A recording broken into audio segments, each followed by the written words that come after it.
What is going on with everybody, man? It's your boy Eric, aka Young God, coming to you live in the Pink Dungeon, giving it to you real raw, rugged, and man. I'm back in here with another review, and this is a review of a movie. The first one was Uncut Gems. If you didn't see that little review I did of that movie, go and watch it. Spoilers in there. Also, maybe spoilers in this one. So if you've never seen the movie, then you probably should click off now, watch the movie, then come back and look at the review. But this is 1917, man. So I kept seeing this like trailers all over my freaking TV every time I watch something. 1917, one of the best films of the year. If you like good war films, you should probably go watch this. Like every time I turn on my TV, but I'm not that big of like a war film guy. I like the song "War Baby" by Roddy Ricch though, so if that counts for anything. But you know what? I was like, it looked interesting just off the trailers, and I kept seeing it on like freaking TV. So I'm like, you know what? Let me just watch it. And boy, oh boy, do I not regret it. I loved this movie, bro. I loved it, man. I seen a couple people hating on it or whatnot, but hey, I loved it. And like I said, there's going to be a little bit of spoilers in here. So if you haven't seen the movie, click off now. But I just want to get into it, man. Directed by Sam Mendes. He was in his bag, man. I'm talking about that nigga was in his Louis Vuitton Supreme collab bag. Boy, that nigga was in a different type of bag for this movie. I loved it, man.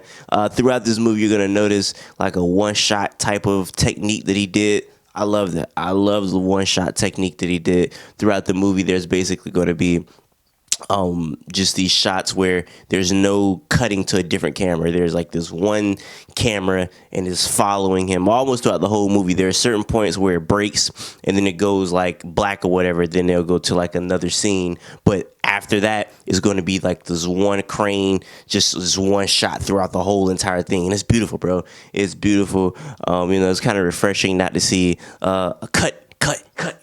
You know what I'm saying? This is so refreshing not to see that. But it's nothing wrong with cuts, of course. But I thought that was just a very unique way to shoot a war movie. You know what I'm saying? Because when you think about it, a war movie is probably going to be shot from a perspective of somebody, and it was shot from perspective of Mr. Schofield in this movie. And you know, I feel like it's unnatural to have it cut in a movie that's supposed to be super authentic, super raw.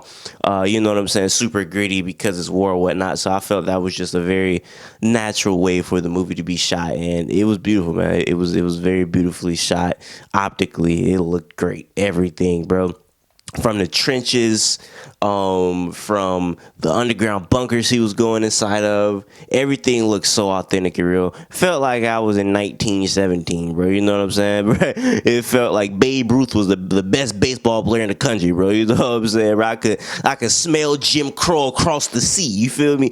It felt super duper authentic.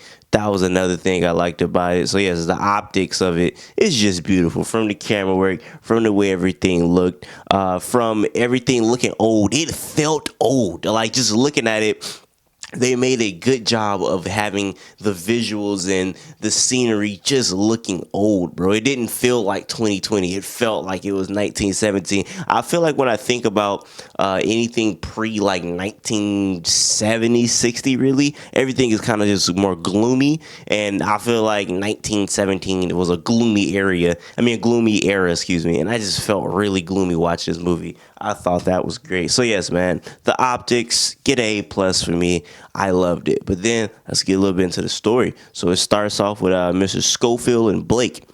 They get called up to like a general office. They're like, yo, these boys finna rush these Germans, but the Germans know they finna do it. And if they do it, it's gonna be a big L. So go and deliver this message for me because your brother is like one of the main boys that's gonna rush them. And, you know, pretty sure you don't want your brother to die, telling this to Mr. Blake. So Blake is like, all right, bet. And they young, bro. They look like they probably no older than 23, 22. So it just show you, like, niggas are getting drafted early, man. You know what I'm saying? So this is these young dudes or whatever. But when Blake hear it, he like, yo, like, I need to go save my brother. I want my brother to die. So he is, like, rushing to get there. But Schofield like, yo, bro, chill out. Like, I don't know if this is smart for us to go right now. Hey, Blake, he said, hey, that's my brother. I'm finna step. You know what I'm saying? The biggest step. I respect Blake for that, man. He went to go step. So Schofield like, all right, I guess I'm gonna have to rock with you then, because I got sitting on this mission with you. So They going around, and yeah, man, just them walking around, and you can feel every bit of just like anxiousness, you know what I'm saying, as you're watching the movie when they go inside the little bunker or whatnot, and they're finna go to like outside of the bunker, but he's like, wait, what is this right here? And they're looking at something, and there's this like rat hanging above them. He's like, whoa, there's a rat. And he's like, bro, don't move. If you move, you finna blow something up, because they can see the trap on the floor. The rat kind of moved, and he kind of jumped. Boo! It blow up. So Schofield is like buried under these rocks, and he's like, yo, wake up, wake up. And Blake was just screaming at him. And I'm like, yo, this is crazy, bro. I thought Schofield was a goner. I thought he was out of here, man. Woke him up. He saved his life, you know what I'm saying? So Blake was a real nigga. He saved us. He could have left him, because after it blew up, the bunker is like shaking. It's falling apart. It's finna collapse, because it was the Germans' bunkers that they found. I guess they left it behind. I was like, yo, if anybody find it, they're gonna get torn to pieces. So it was finna collapse. But Blake stood there. He could have went and be like, hey, bro, I don't want to die. I gotta go save my brother. But he was like, you know what? I'm gonna save my war brother. You know what I'm saying? And he saved him. And that was a beautiful little moment right there, man. I was like, oh, how cute, man. Schofield was a little mad though, man. He was like, man, I want to go home. He was also I want to go home type stuff. But he was like, you know what, man? You saved me, and I gotta rock with you, whatever. So then they move on.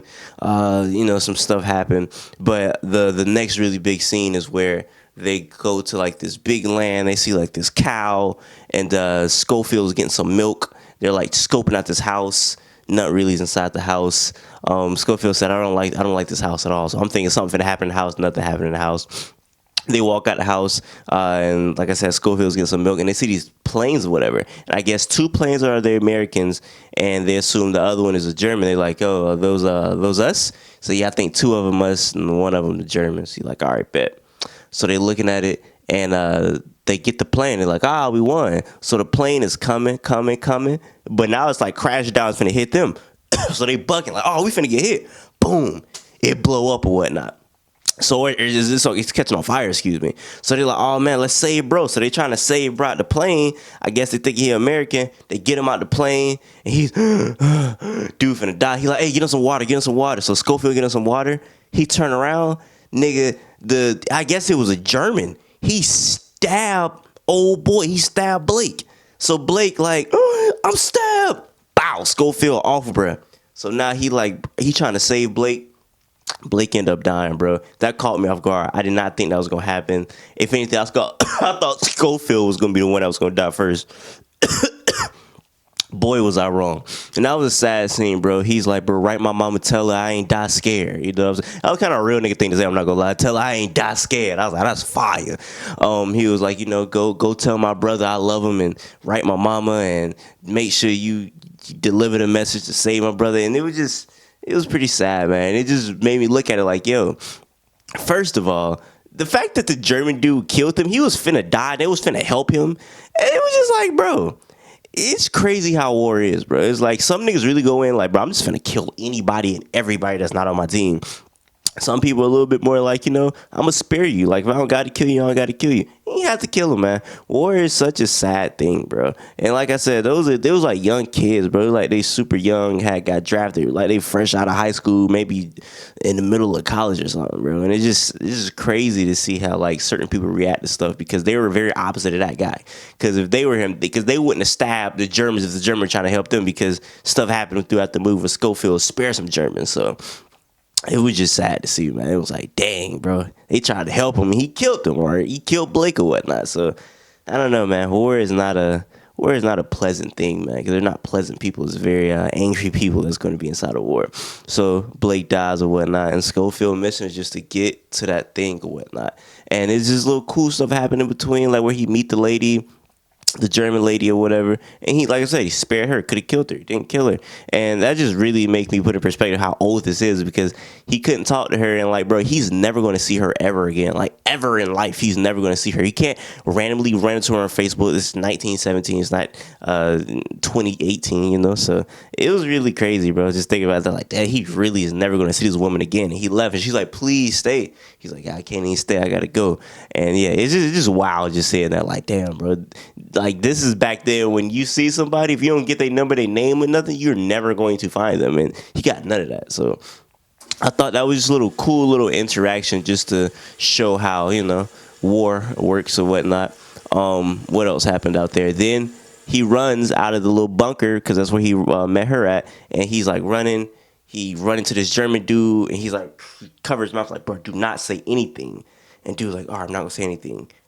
And then he said something in German, like, or whatever, whatever he said. He's like, oh man, you know what I'm saying? So he was trying to spare. He didn't want to kill niggas, bro. He just wanted to do his thing and get out of there, man. But niggas give him a hard time. He jump in the water to freaking try to save himself. He wash up ashore and he's still alive and he's in the woods and he hears some singing. And this possibly is one of the most beautifulest scenes I've ever seen in my life. Probably one of my favorite scenes in a movie, bro. And it's the singing with the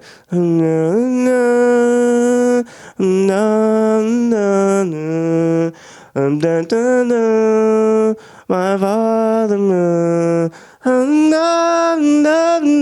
Bro, for real, I thought it was like some Middle Eastern people. I'm like, whoa, I'm pretty sure Middle East didn't fight in the World War One. But yeah, that was beautiful, bro. And he basically ran into who he was supposed to run into to cancel off the thing because they're like, yo, the Germans already know. So there's some dramatic scenes that lead up to that. He ends up getting into the major. And the major, like, he was like, all right, I'm going to call it off. And he didn't want to call it off. And he told you to fuck off. I was like, my nigga, he just saved y'all life. Bro, people are dicks. People are dicks, bro. And he ends up finding his brother, tells him that, hey, I came here with your brother. He died. That was a sad scene. And that's pretty much the movie, man. I loved it, bro. I'm not going detail for every scene, but I feel like the major points and the scenes that I enjoyed the most. So, hey, man, if you want a good movie, freaking 1917, I loved it.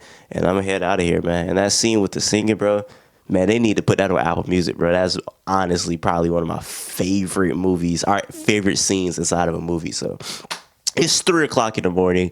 It is super late. Until next time, I say what I mean what I say. Haters gonna hate. Players gonna play. Y'all holla at your boy, no man.